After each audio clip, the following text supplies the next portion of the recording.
السلام علیکم ورحمۃ اللہ وبرکاتہ۔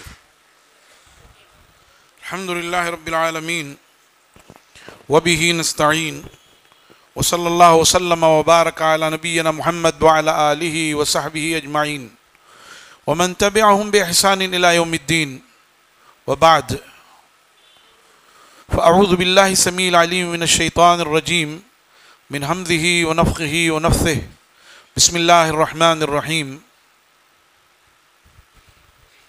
ومن احسن قولا ممن دعا الى اللہ وعمل صالحا وقال اننی من المسلمین۔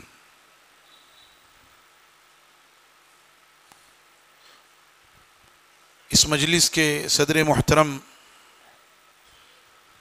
فضیلت الدکتور علامہ وسیع اللہ عباس المدنی السلفی المدنی حفظہ اللہ ورعاہ، صوبائی جمعیت اہل حدیث مہاراشٹرا کے امیر محترم ڈاکٹر سعید احمد فیضی حفظہ اللہ، ناظم اعلیٰ حافظ عنایت اللہ محمدی حفظہ اللہ، دیگر علماء کرام و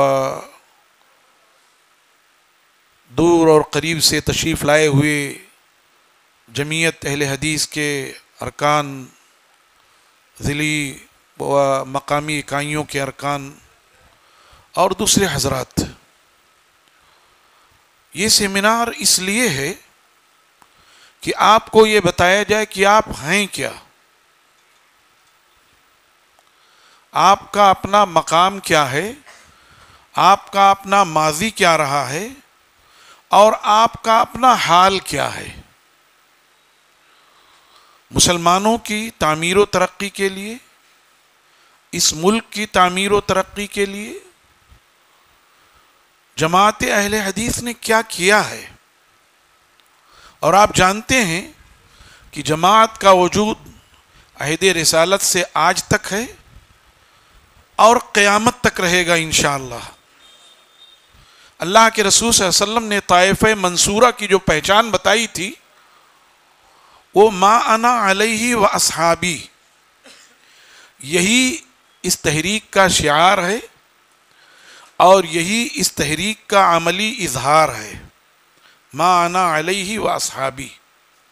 اور اس وقت سے لے کر کے دعوت و اصلاح کا جو سلسلہ ہے، صحابہ کرام اور تابعین اور تبع تابعین اور ائمہ مجتہدین، امام مالک رحمۃ اللہ علیہ، امام احمد بن حنبل رحمۃ اللہ علیہ، عز بن عبد السلام، آگے بڑھ کر کے شیخ الاسلام ابن تیمیہ، ابن القیم رحمہم اللہ، اور اس سے آگے جب آپ پڑھیں گے تو ہندوستان میں شاہ ولی اللہ محدث دہلوی رحمۃ اللہ علیہ، اور پھر ان کے ابناء، اور پھر ان کے مستفیدین، اور سید نذیر حسین محدث دہلوی رحمۃ اللہ علیہ اور ان کے تلامذہ، انہوں نے کتاب و سنت کی جو خدمت کی ہے اور تحریک اہل حدیث کا جو علم بلند کیا ہے، اور تحریک اہل حدیث کے بینر تلے انہوں نے جو خدمات انجام دی ہیں اصلاح عقائد کی اور مسلمانوں کے مابین جو ہے اصلاح اور تجدید کی، وہ کوئی ڈھکی چھپی نہیں ہے۔ مشکل یہ ہے کہ ہم خود بھی اپنے ماضی سے بیگانہ ہیں، اور یاد رکھیے جو قوم اپنی تاریخ سے برگشتہ ہو جائے وہ کبھی اپنے مستقبل کو سنوار نہیں سکتی، اس لیے کہ اس کے پاس کوئی نمونہ، کوئی اسوہ، کوئی ماڈل نہیں ہے۔ جو قوم اپنے اسلاف کے کارناموں سے چشم پوشی کرے اور ان سے سبق نہ سیکھے، ان کارناموں سے اپنے اندر عزم و حوصلہ نہ پیدا کرے، ان کارناموں کو دیکھ کر کے اپنے اندر اس جیسا کچھ کرنے کا حوصلہ نہ پائے، وہ قوم اپنی موت مر جاتی ہے۔ آج ہمارا المیہ یہی ہے کہ جماعت اہل حدیث، تحریک اہل حدیث جو اسلام کی عملی تفسیر ہے، جو اسلام کی تعبیر ہے، آج ہمارا المیہ اس سلسلے میں یہی ہے۔ اس سیمینار میں ہمیں جو موضوع دیا گیا ہے وہ یہ ہے کہ تحریل علماء اہل حدیث یا تحریک اہل حدیث کا دیگر ملی تنظیموں کے ساتھ تعاون، ان کے قیام میں، انہیں آگے بڑھانے میں، اسے بپا کرنے میں کیا رہا ہے. یہ اس تناظر میں ہے. پہلے تناظر سمجھ لیں. اس وجہ سے کہ مسلمانوں کا یہ ایک بڑا طبقہ یہ تاثر دیتا رہا ہے کہ تحریک اہل حدیث میاں سید نذیر حسین محدث دہلوی کی اور ان کے تعلیمات کی پیداوار ہے. ابھی آپ نے پہلا مقالہ جو برادر عبدالوہاب محمدی مدنی حفظ اللہ سے سنا، بہت جامع مقالہ. حقیقت یہ ہے کہ اگر اس کے بعد میرا مقالہ ہوتا تو میں کہتا میرے مقالے سے 10 منٹ 15 منٹ لے لو، لیکن اسے اس لیے بیان کرو تاکہ لوگ اپنے ماضی سے اپنا حال استوار کریں، اپنے ماضی سے اپنا حال جوڑیں، اور اس کی جو اینٹیں ہیں، اس کی جو کڑیاں ہیں وہ مل جائیں. یہ اس لیے ضروری ہے تاکہ آپ کو یہ پتا چلے کہ آپ ہیں کیا. کیونکہ آج مسلمانوں کے ایک بڑے طبقے کو یہ غرہ ہے کہ ملک میں جو کچھ بھی اصلاحی تحریکیں یا آزادی وطن کی تحریکیں یا تعلیمی تحریکیں، چاہے وہ دینی تعلیم کی تحریک ہو، چاہے وہ دنیاوی تعلیم کی تحریک ہو، جو کچھ ہے وہ ہم نے شروع کیا ہے اور جو کچھ ہے وہ ہمارا ہی حصہ ہے. اسی لیے آج میں نے اپنے اس مقالے میں مقالہ تو نہیں پڑھ رہا ہوں، مقالہ لکھا ہوا رکھا ہے، میں ابھی ذمہ داران کے حوالے کر دوں گا، لیکن میں نے اس مقالے میں آج آزادی وطن میں علماء اہل حدیث کی کیا کردار رہا ہے، اور جو کچھ بھی کیا انہوں نے ہی کیا ہے، اور لوگ ذیلی تھے. یہ اور بات ہے کہ ہم نے اپنے آپ کو اتنا سمیٹا کہ ہم باہر ہو گئے، اور وہ اتنا پھیلے کہ انہوں نے پوری جگہ بھر لی. یہ ہماری خامی ہے، ہماری کوتاہی ہے کہ ہم اپنے آپ کو سمیٹتے چلے گئے. اخلاص کے نام پر، تواضع کے نام پر، انکساری کے نام پہ اپنے آپ کو سمیٹتے چلے گئے، اور وہ بڑھتے چلے گئے، اور نتیجہ یہ ہوا کہ انہوں نے اس خلا کو اپنے سے بھر لیا اور انہوں نے اپنے نام کر لیا. ہندوستان کی تحریک آزادی کا جب غلغلہ آتا ہے 2007 میں 150 سالہ تاریخ منائی گئی. تاریخ کے ساتھ اس سے بدترین کھلواڑ کبھی نہیں ہو سکتا. تاریخ کے ساتھ اس سے بدترین کھلواڑ نہیں ہو سکتا، اس لیے کہ تحریف کا موقع اغیار کو ہم نے دیا. اگر وہ آج مجاہدین کے لسٹ سے مسلم مجاہدین کے نام مٹا رہے ہیں تو کیوں چلاتے ہو؟ جب آپ نے خود ہی 100 سالہ تاریخ اپنے ہاتھوں سے مٹا دی. اس لیے مٹا دی کہ آپ کے بزرگوں، آپ کے پیروں، آپ کے فقیروں، آپ کے مجددوں، آپ کے سلسلہ دراز علماء کا اس میں کوئی خاص رول نہیں تھا، تو آپ نے مٹا دیا. اور 1857 سے جب اہل دیوبند کے سلسلے چلے، وہاں سے آپ نے کہہ دیا کہ صاحب آزادی کی تحریک یہاں سے شروع ہوتی. یہ تاریخ کے ساتھ صریح ظلم ہے. پہلا شخص جس نے بنگال میں انگریزوں کے خلاف جہاد شروع کیا تھا وہ نواب سراج الدولہ تھا 1767 میں، اور جنوب میں نواب حیدر علی اور ان کے بیٹے فتح علی سلطان ٹیپو نے شروع کیا تھا، جس کی وفات جو ہے 1797 میں ہوئی. اور پھر یہ سلسلہ چلتا رہا یہاں تک کہ شاہ ولی اللہ محدث دہلوی رحمۃ اللہ علیہ کے فیض یافتہ، ان کے فرزند ارجمند شاہ عبدالعزیز محدث دہلوی رحمۃ اللہ علیہ کے فیض یافتہ سید شاہ اسماعیل شہید رحمۃ اللہ علیہ اور سید احمد رائے بریلوی شہید رحمۃ اللہ علیہ، ان دونوں نے شاہ عبدالعزیز محدث دہلوی سے فائدہ اٹھایا، اور پھر شاہ عبد القادر دہلوی سے اور شاہ رفیع الدین سے فائدہ اٹھایا، اور پھر شاہ اسماعیل شہید جو سید احمد شہید سے 7 سال بڑے تھے. لیکن اس کو کہتے ہیں اللہ کے لیے قربانی دینا، اور علم، اور اسی طرح سے کتاب و سنت کی مضبوطی اور عقیدے کا جو گہرا علم شاہ اسماعیل شہید رحمۃ اللہ علیہ کے ہاں تھا. بہرحال وہ قریب اس کے مساوی ہم کہہ سکتے ہیں رواداری کرتے ہوئے. اس کے باوجود شاہ اسماعیل شہید رحمۃ اللہ علیہ نے سید احمد رائے بریلوی رحمۃ اللہ علیہ کو اپنا پیر و مرشد مانا، ان کے ہاتھ پہ بیعت کی، اور دونوں نے مل کر کے تحریک شہیدین کی جوت جگائی. اور 1827 سے مستقل اس کے لیے پہلے سے تیاری چلتی رہی، لیکن 1827 میں جب یہ حضرات مکہ مکرمہ یعنی حج کے سفر سے واپس آئے تو پھر انہوں نے باقاعدہ یہ تحریک شروع کی 1827 میں، اور اس کے لیے انہوں نے ملک کے طول و عرض میں دورے کیے. اور مورخین کا بیان ہے، آپ غلام رسول مہر کی تاریخ پڑھیے، آپ مسعود عالم ندوی کی تاریخ پڑھیے، آپ کسی حد تک کم و بیش جانبیت پائی جاتی ہے، اس کے باوجود سید ابو الحسن علی ندوی کی سیرت سید احمد شہید پڑھیے، اور اسی طرح کی اس دور کی جو تاریخیں لکھی گئی ہیں، ایسا لگتا ہے کہ ہندوستان کے طول و عرض میں اگر ایمان کی بہار آئی تو تحریک شہیدین سے آئی. اور جس بستی سے گزرے اس بستی کو اس طرح بنا دیا کہ وہ اصلاح عقائد میں، اصلاح اخلاق میں، اصلاح معاملات میں اپنی مثال آپ ہو گئے.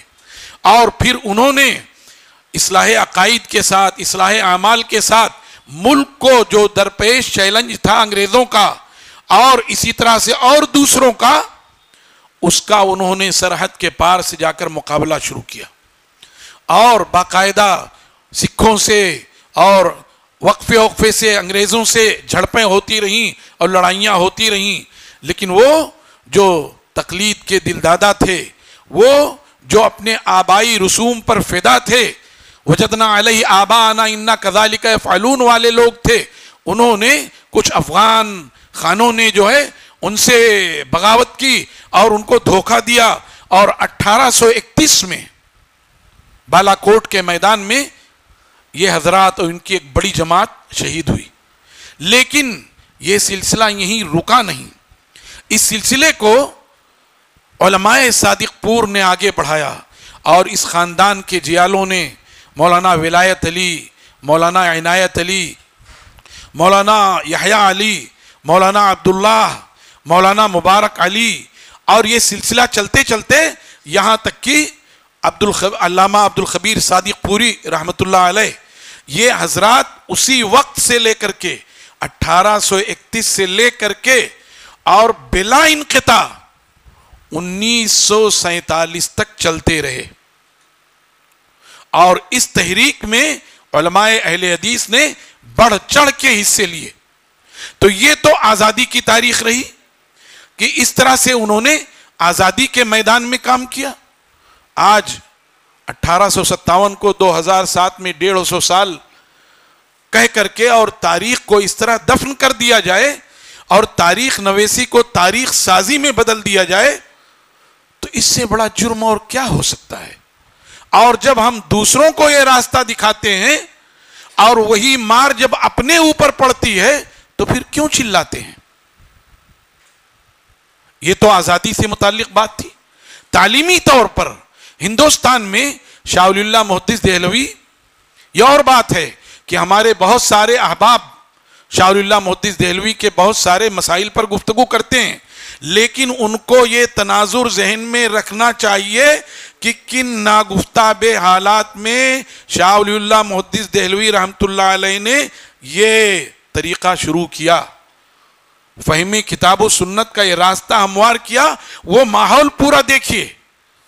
فتویٰ لگا دینا آسان ہے، ذرا سا ایک مسئلے سے ہٹ گئے خارج کر دیا منہجیت سے، ایک مسئلے سے ہٹ گئے خارج کر دیا منہجیت سے. صاحب وہ منہج سے نہیں تھے، وہ ان کے ہاں شہود اور نہ جانے کیا کیا تصوف کی اصطلاحات.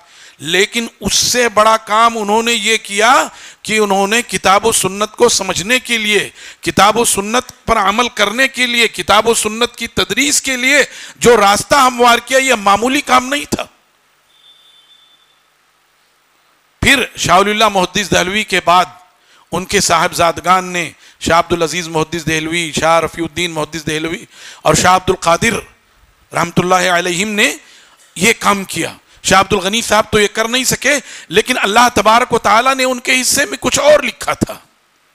شاہ عبد الغنی رحمۃ اللہ علیہ کے صاحبزادے شاہ اسماعیل رحمۃ اللہ علیہ نے پھر جس کو شاہ ولی اللہ اور شاہ عبدالعزیز اور شاہ رفیع الدین وغیرہ نے فکری طور پر پیش کیا تھا، اس کو انہوں نے عملی طور پر پیش کیا، اور تحریک شہیدین بپا ہوئی، اس کی ایک مضبوط تاریخ ہے، اور آج بھی اس کے اثرات بنگال میں، بہار میں، یو پی میں، مدراس میں، کیرلا میں اور گجرات میں جہاں جہاں براہ راست وہ پہنچے یا ان کے فیض یافتگان پہنچے، جہاں جہاں وہ پہنچے انہوں نے اصلاح عقیدہ کی جو جوت جگائی، یہاں تک کہ ایک موقع پر علامہ عبدالحمید رحمانی رحمۃ اللہ علیہ نے لکھا کہ اردو لٹریچر میں جو کتاب سب سے زیادہ اشاعت پذیر ہوئی وہ تقویت الایمان تھی۔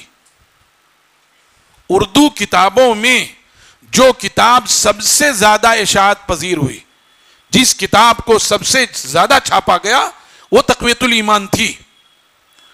اب اس کے بعد شاہ عبدالعزیز محدث دہلوی کے بعد ان کے نواسے شاہ اسحاق مہاجر مکی رحمت اللہ علیہ مسند درس پر جلوہ افروز ہوئے، اور ان کے مکہ مکرمہ ہجرت کرتے وقت انہوں نے اپنا جانشین سید نذیر حسین محدث دہلوی رحمت اللہ علیہ کو بنایا۔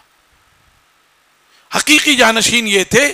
یہ اور بات ہے کہ لوگوں نے کسی اور دروازے سے مولانا یعقوب علی نانوتوی کو بھی نامزد کیا، لیکن جو ہے شاہ اسحاق مہاجر مکی نے سید نذیر حسین محدث دہلوی رحمت اللہ علیہ کو اپنے درس کا، اپنے مسند کا جانشین بنایا، اور سید صاحب رحمت اللہ علیہ نے حق ادا کر دیا۔ 100 سالہ زندگی ملی ان کو، 1220 سے لے کر 1320 تک 100 سالہ زندگی ملی۔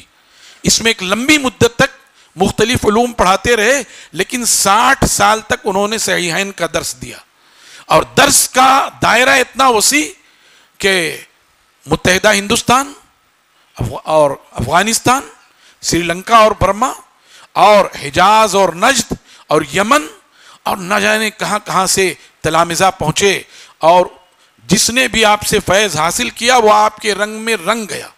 شاید و باید کسی شاگرد کے بارے میں یہ ملتا ہو کہ اس نے آپ سے حدیث پڑھی ہو اور وہ متعصب بھی ہو، شاید و باید۔ کوئی ہم نہیں کہہ سکتے اپنے علم کی کم علمی کی بنیاد پہ، لیکن شاید و باید کوئی ایسا ہو کہ جس نے آپ سے فیض حاصل کیا ہو اور وہ متعصب بھی رہا ہو۔ سید نذیر حسین محدث دہلوی رحمت اللہ علیہ نے شاگردوں کی ایک بڑی کھیپ تیار کی، بڑی کھیپ تیار کی۔ حافظ عبد المنان وزیر آبادی، مولانا عبداللہ غازی پوری، ابو محمد محمد ابراہیم آروی، مولانا عبدالعزیز رحیم آبادی، شیخ الاسلام مولانا ثناء اللہ امرتسری، مولانا محمد حسین بٹالوی، ابراہیم میر سیال کوٹی، مولانا احمد اللہ پرتاپ گڑھی، اور اسی طریقے سے مولانا لطف اللہ علی گڑھی، مولانا حفیظ اللہ بندوی، کتنے لوگوں کا، مولانا عبد الرحمن مبارک پوری، شمس الحق مولانا عظیم آبادی، مولانا شمس الحق عظیم آبادی، مولانا عبدالسلام مبارک پوری، نہ جانے اس مسند درس کے فیض یافتگان میں ہر کوئی آفتاب و ماہتاب، اور 60 سال تک صحیحین کا درس دیا گیا۔ پوری ایک تاریخ ہو جائے گی۔ یہ وہ لوگ تھے جنہوں نے معاشرے پر مضبوط اثرات چھوڑے۔ یہاں انہی فیض یافتگان نے جمعیت العلماء کے قیام میں مدد کیا، ندوۃ العلماء کے قیام میں مدد کیا، دینی تعلیمی کونسل کے قیام میں مدد کیا، مسلم پرسنل لا بورڈ کے قیام میں مدد کیا، تحریک ریشمی رومال کے قیام میں مدد کیا۔ تحریک ریشمی رومال جسے یار لوگ یہ سمجھتے ہیں کہ یہ صرف شیخ الحدیث، یہ شیخ الہند مولانا محمود الحسن صاحب کی تحریک تھی، بات ایسی نہیں ہے۔ اس تحریک میں مولانا محمد حسین بٹالوی، مولانا عبدالعزیز رحیم آبادی، مولانا عبداللہ غازی پوری، یہ لوگ پیش رہے ہیں۔ ایسے 23 علماء ہیں جن کے نام لکھ کر کے اور باقاعدہ جو ہے انگریز مصنف نے ان کے تعلق سے نوٹ بھی چڑھائے کہ یہ وہابی تحریک کے لوگ تھے جنہوں نے یہ حرکتیں کی ہیں، تحریک ریشمی رومال۔ اور رہی بات ندوۃ العلماء کی، کہ جب انگریزوں کا پوری طرح سے تسلط ہو گیا 1857 میں، لوگ پریشان ہو گئے، اب کیا کیا جائے؟ چنانچہ مسلمانوں کا ایک طبقہ اٹھا، میاں صاحب کا درس تو اپنی جگہ چل ہی رہا تھا پورے آب و تاب کے ساتھ، مسلمانوں کا ایک طبقہ اٹھا جس نے غالباً 1867 میں دارالعلوم دیوبند کی بنیاد ڈالی. ایک طبقہ اٹھا جس نے 1873 میں محمدن انگلو اورینڈیل کالج علی گڑھ قائم کیا سر سید نے. وہاں قاسم نانوتوی صاحب تھے رحمۃ اللہ علیہ, یہاں سر سید تھے. اور اس طرح سے ایک طرف دینی تعلیم, ایک طرف دنیاوی تعلیم. لیکن حالت یہ تھی کہ کوئی کسی سے ملنے کو روادار نہیں. دیندار طبقہ ان کو کافر کہتا تھا کہ یہ نیچری ہیں, ایسے ہیں, ویسے ہیں. اور یہ جو عصری علوم حاصل کر رہے تھے یہ ان کو بیوقوف سمجھتے تھے. اور خلیج بڑھتی جا رہی تھی. اس درمیان 1892 میں مدرسہ فیض عام میں وہاں کے سالانہ جلسے میں ایک تحریک اٹھی کہ مسلمانوں کو قریب لایا جائے, دونوں طبقات کو قریب لایا جائے اور ان کے درمیان خوشگوار فضا قائم کی جائے.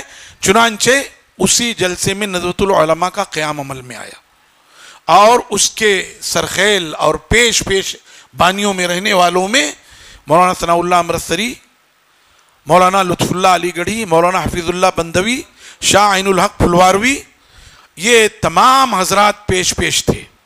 اور پھر اس کے بعد اس کے تمام جلسوں میں شریک ہوتے رہے. اور مولانا حفیظ اللہ بندوی رحمۃ اللہ علیہ تو ایک زمانے تک دارالعلوم کے محتمم رہے. اول وقت میں فجر کے لیے لوگوں کو جگاتے تھے, وہی خود امام رہتے تھے. اور اسی طرح ایک زمانے تک مولانا ابوالکلام آزاد عملی طور پر 2-3 سال تک الندوہ کے ایڈیٹر رہے, لیکن اس کے مشوروں میں, اس کے پروگراموں میں, سالانہ تقریبوں میں شریک ہوتے رہے. ایسے ہی جو ہے یہ شاہ حلیم عطا سلونی ایک زمانے تک, گرچہ وہ ایک سجادہ نشین خاندان سے تعلق رکھتے تھے سلون رائے بریلی سے, لیکن حدیث کے علم نے ان پر جو ہے اہل حدیثیت کا رنگ چڑھایا. ایک زمانے تک وہ وہاں حدیث کا درس دیتے رہے. مولانا مسعود عالم ندوی ایک زمانے تک اس کے الضیاء عربی ادارے کے ایڈیٹر رہے. اسی طریقے سے اور بھی اساتذہ گزرے ہیں, مولانا عبد الماجد ندوی, مولانا عبد النور ازہری, اور اسی طریقے سے مولانا ابو صاحبان روح القدس مدنی, مولانا ڈاکٹر یعقوب ندوی اور اساتذہ. مقصود یہ ہے کہ ندوے کے قیام میں اہل حدیثوں کا بھرپور حصہ رہا. یہ اور بات ہے کہ ہم سمٹتے چلے گئے, وہ پھیلتے چلے گئے اور تاریخ سازی کرتے چلے گئے. آج عالم یہ ہے کہ وہ خالص ایک طبقے کا ترجمان ہے. یہ مقالہ اس لیے یا یہ موضوع یہاں اس لیے ہے تاکہ آپ اپنے بارے میں سمجھیں. یہی حال جمعیت العلماء کا ہے. 1918 میں مولانا عبد الباری فرنگی محلی کی دعوت پہ لکھنؤ میں ایک دینی اجتماع ہوا, اور اس اجتماع میں مولانا ثناء اللہ امرتسری رحمۃ اللہ علیہ نے یہ تحریک کی کہ یہ جو ملک میں سیاسی مسائل ہیں, ان سیاسی مسائل میں دینی رہنمائی کے لیے علماء کی ایک جماعت ہونی چاہیے. کیونکہ اس وقت منٹو مارلے جو برطانیہ سے تعلق رکھتا تھا, ہندوستان پہ وزیر کی حیثیت سے آیا ہوا تھا, کچھ اسکیم لے کے آیا تھا. تو اس میں کیا علماء کی رہنمائی ہو, اس تعلق سے مولانا ہی نے یہ تجویز رکھی تھی. بہرحال لکھنؤ میں وہ تجویز کامیاب نہیں ہوئی. پھر لکھنؤ دہلی میں 1919 میں یہ تجویز رکھی, اور اس کے بعد دسمبر 1919 میں باقاعدہ امرتسر میں یہ پروگرام مولانا ثناء اللہ امرتسری رحمۃ اللہ علیہ اور ان کے رفقا نے, غالباً مولانا محمد داؤد غزنوی رحمۃ اللہ علیہ, ان دونوں نے امرتسر میں یہ پروگرام بلایا اور وہاں یہ تجویز رکھی, اور وہ تجویز پاس ہوئی اور علماء کی ایک بڑی تعداد شریک رہی. اسی مجلس میں مفتی کفایت اللہ صاحب کو صدر اور مولانا احمد سعید دہلوی کو ناظم بنایا گیا, اور اس طرح سے جمعیت العلماء کا وجود ہوا. اور مولانا ثناء اللہ امرتسری رحمۃ اللہ علیہ نے اپنا آرگن ترجمان اہل حدیث اس کے لیے وقف رکھا. اس کی رپورٹیں, اس کے تعلق سے لوگوں کو اپیلیں, یہ سب کرتے رہے آپ, یہاں تک کہ اس کے سالانہ پروگراموں میں شریک ہوتے تھے آپ. اور ایک زمانے تک مولانا محمد حسین مدنی کے ساتھ ایک زمانے تک مولانا داؤد غزنوی رحمۃ اللہ علیہ 1946 تک اس کے نائب صدر رہے. مولانا عبد الوہاب آروی ایک مدت تک اس کے نائب صدر رہے اور 2 سال تک اس کے صدر رہے. اور جماعت اہل حدیث کے افراد شریک ہوتے رہے، باقاعدہ ان کو کسی نہ کسی حد تک نمائندگی دی جاتی رہی. لیکن جب شیخ الاسلام حسین احمد مدنی کے ہاتھ میں زمام حکومت آئی، ملک آزاد ہوا، تو یہ تاثر دیا جانے لگا کہ صاحب یہ ہماری اپنی تحریک ہے، اور پھر اس کے بعد عملاً اسی خاندان کا ہو کے رہ گیا. آج بھی اسی خاندان کا ہے، اور بھی جو لوگ ہیں وہ بہرحال آگے پیچھے، اور جمعیت تحریک اہل حدیث کا جو معاملہ ہے وہ اپنی جگہ. ایسے ہی جب ملک آزاد ہوا تو اب مسلمانوں کو یہ پریشانی ہوئی، علماء کو، کہ دینی طور پر ہمارے بچوں کا کیا ہوگا. ملک آزاد ہوا، اور ملک آزاد ہونے کے بعد سپلائی تو مہاراشٹرا سے، لیکن اس کی ساری کارگاہ یو پی اور بہار. یو پی اور بہار میں یہ مسئلہ پیدا ہوا کہ ان بچوں کے مستقبل کا کیا ہوگا.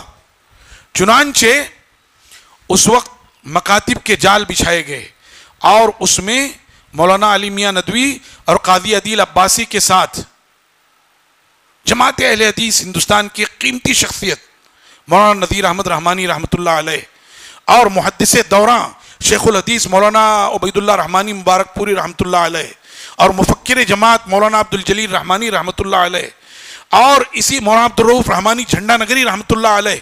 یہ وہ لوگ تھے کہ جنہوں نے گاؤں گاؤں جا کے یہ پورا معاملہ حل کیا، اور اس طرح دینی تعلیمی کونسل کی بنیاد پڑی. اور مولانا نذیر احمد رحمانی مدت تک اس کے نائب صدر رہے، بعد میں مولانا عبدالحمید رحمانی اس کے نائب صدر تھے، اور اس کے بعد وہ سلسلہ جو ہے وہ ہے. یہی حال مسلم پرسنل لا بورڈ کا ہوا کہ مسلم پرسنل لا بورڈ پر جب اندرا گاندھی حکومت نے پرسنل لا میں مداخلت کرنا چاہی، اور کچھ ٹٹو، کرائے کے ٹٹو پال لیے گئے، حمید دلوائی اور کہہ لیجئے کہ دانیال لطیفی جیسے لوگ، جنہوں نے یہ کہا کہ حالات کے اعتبار سے مسلم پرسنل لا میں تبدیلی کی ضرورت ہے. چنانچہ یہ تحریک جب اٹھی تو اس وقت جماعت اہل حدیث نے سب سے پہلے آواز اٹھائی، اور ترجمان کا 1972 میں مسلم پرسنل لا بورڈ نمبر شائع ہوا، مسلم پرسنل نمبر شائع ہوا مولانا عبدالحمید رحمانی کی قیادت میں اور ان کی ادارت میں. اور پھر اس کے بعد دیوبند، بمبئی اور الہ آباد اور کہاں کہاں جماعت کے پلیٹ فارم سے بھرپور تائید ہوتی رہی، اور ایک مناسب تعداد جو ہے وہ لگی رہی کہ وہ جو ہے جمعیت پرسنل لا کو آگے بڑھائے. اب حالت یہ ہے جو آپ دیکھ رہے ہیں. مقصود یہ ہے کہ جب آپ سمٹتے جائیں گے، آپ اپنے آپ کو سکوڑتے جائیں گے، تو یہی حال ہوگا. جگہ خالی نہیں رہے گی. ابھی یہاں یہ میز ہے، یہ میز ہٹا دیں گے، یہ جگہ پر ہو جائے گی. تو آپ اپنی حقیقت اور اپنی حیثیت سمجھیے، اور تاریخ نویسی کریے، تاریخ کے ساتھ انصاف کریے. تاریخ سازی مت کریے کہ اس میں لوگوں پر ظلم و زیادتی اور تعدی ہو. ایسا مت کریے یحبون ان یحمدوا بما لم یفعلوا. یہ مت پسند کریے کہ جو آپ نے نہیں کیا ہے اس پر آپ کی تعریف ہو، لیکن یہ بھی مت کریے کہ جو آپ نے کیا ہے اس کو آپ چھوڑ دیجئے. یہ اس حیثیت سے میں کہہ رہا ہوں کہ یہ جماعت کی الحمدللہ اس موقع پر جماعت کی مرکزی یعنی صوبائی جمعیت کے ذمہ داران موجود ہیں، ضلعی جمعیتیں موجود ہیں، ایک اور جو ہے مقامی جمعیتیں موجود ہیں، اور جمعیت کے ساتھ جو جمعیت کو علمی غذا فراہم کرتے ہیں ان اداروں کے ذمہ داران موجود ہیں. ان سب کو مل کر اس پر سوچنا چاہیے اور جوڑنا چاہیے اپنے آپ کو، اور اس کاز کو آگے بڑھانا چاہیے. اللہ تعالیٰ سے دعا ہے کہ اللہ تعالیٰ ہمیں تحریک اہل حدیث کے آثار کو آگے بڑھانے کی توفیق عطا فرمائے، ہمیں اس کے نظام کو آگے بڑھانے کی توفیق عطا فرمائے. اور بڑھ چڑھ کر کے یہاں میں ایک بات اور کہہ دوں، یہ جو علماء ہیں آج جو آپ کی تعداد ابھی ہم 2.5% سن رہے تھے، ایسا نہیں ہے. مجموعی مسلمانوں کی مجموعی کم از کم آپ 15% ہیں. اگر مسلمانوں کی تعداد 25 کروڑ ہے تو آپ کی تعداد اس وقت 4 کروڑ سے متجاوز ہے. 3 کروڑ بہت پہلے کہا جا رہا تھا، 4 کروڑ سے متجاوز ہیں. آپ 2.5% نہیں ہیں. آپ کو یہ چیز سمجھنا چاہیے. تو یہ مطلب اپنی جو ذمہ داری ہے اس ذمہ داری سے چشم پوشی نہ کی جائے. ہم ہی ہیں جن سے سیل شرک و بدعت ڈر کے چلتا ہے. ہم ہی ہیں جن سے سیل شرک و بدعت ڈر کے چلتا ہے. رگے اسلام میں خون بن کے سرگرم رواں ہم ہیں. طلاق جبر ہو یا ہو فتنہ خلق قرآن کا، طلاق جبر ہو یا ہو وہ فتنہ خلق قرآن کا، ہر ایک بے راہ رو کی راہ کا کوہ گراں ہم ہیں. ہمیں اپنی حیثیت کو سمجھنا چاہیے. اللہ تعالی ہمیں دین حقہ کی خدمت کی توفیق عطا فرمائے. وآخر دعوانا ان الحمدللہ رب العالمین. والسلام علیکم ورحمۃ اللہ وبرکاتہ.